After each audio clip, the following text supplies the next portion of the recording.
ইউটিউবে লাইভ কিভাবে ভেরিফাই করবেন? আপনারা অনেকেই ইউটিউবে লাইভ চালাতে চান, কিন্তু লাইভটা চালানো হচ্ছে না। আপনাদের অনেক প্রবলেম হচ্ছে। তাই আপনারা কীভাবে ইউটিউবটা লাইভ করবেন তা সম্পূর্ণ ভিডিওতে দেখাবো। সর্বপ্রথম আমরা ইউটিউবটি ক্লিক করব। ইউটিউবটি ক্লিক করার পর দেখতে পাচ্ছেন লেখা আছে নিচে প্লাস আইকন। প্লাস আইকনে ক্লিক করবেন। প্লাস আইকনে ক্লিক করার পর এই দেখতে পাচ্ছেন শর্ট ভিডিও লাইভ। তো আমি ভিডিওতে নিলাম। ভিডিওতে আসার পর দেখতে পাচ্ছেন অনেকে আমার যে ভিডিওগুলি ডাউনলোড করা আছে ওই ভিডিওটি আপনারা দেখাচ্ছে। এখানে আপনি শর্ট ভিডিও করতে পারেন। আমি লাইভে চলে আসবো। লাইভ আসার পর দেখতে পাচ্ছেন আমার লাইভটি চলে এলো। লাইভ আসার পর দেখব অটোমেটিকই আমার লাইভটি কেটে যাচ্ছে। অর্থাৎ এখানে কইছে ভেরিফাই চাইছে। তো আমি কী করব, ভেরিফাই অপশানে ক্লিক করে দেবেন। দেখতে পাচ্ছেন সাদা ভেরিফাই অপশানে ক্লিক করবেন। ক্লিক করার পর আবার ভেরিফাই করে দেবেন। ভেরিফাই করার পর এখানে আপনাকে আপনার নিজস্ব মোবাইল নাম্বারটি এখানে দিয়ে দেবেন। তারপর লেখা টেক্সট মি, তারপর কল মি।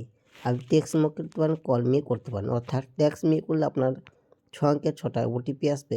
ওটিপিটি আপনার ক্লিক করবেন। আর কল মি করলে পারে অটোমেটিক একটা কল আসবে এবং কলটি অটোমেটিকই কেটে যাবে। তারপরে আপনার লাইভটি অন হয়ে যাবে। তো আমি দেখতে পাচ্ছেন আমার নিজস্ব মোবাইল নাম্বারটা আমি দিয়ে দিচ্ছি। তারপর এখানে আমি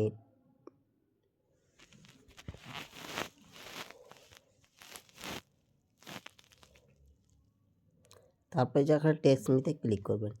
টেক্সট মিতে ক্লিক করার পর অটোমেটিক ভেরিফাই হয়ে যাবে।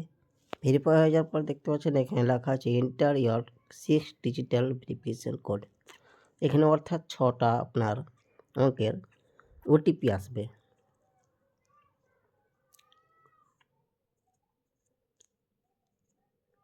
তারপর 6 অঙ্কের ওটিপি দেওয়ার পর আপনার ফেসবুকটি অটোমেটিক কেটে যাবে। কেটে যাওয়ার পর আবার আমি আপনাকে দেখাচ্ছি গোড়া থেকে লাইভটা আপনারা কীভাবে চালাবেন।